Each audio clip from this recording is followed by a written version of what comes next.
他现在在哪上？青岛校。你们有什么事儿？是这样，咱们现在不是这个蒙语授课好像是要有变动。对啊。然后这个好像是过来跟大家就是说确认一下大家的想法，你们用户了解一下，因为这个民主地区嘛，涉及到民主稳定，所以我们要求我们用户跟见一次面，谈一次话。然后就砸门。不是砸门，我们以为没有人，刚才就在敲门，用这个时间。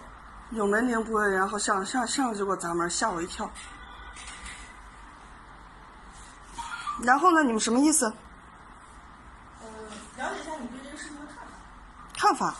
我当然希望还是按以前一样蒙语教学。他们现在是说出来这个要，因为我们也不太了解，可能是上面让我们说。其实这个蒙语授课现在是很帮忙的。不知道，反正他现在的意思是我们蒙文授课的这一块是要把小学的语文教学全部搬到这个课堂上去，纯蒙语授课就变成了一个汉语双语。双语授课。双语。对。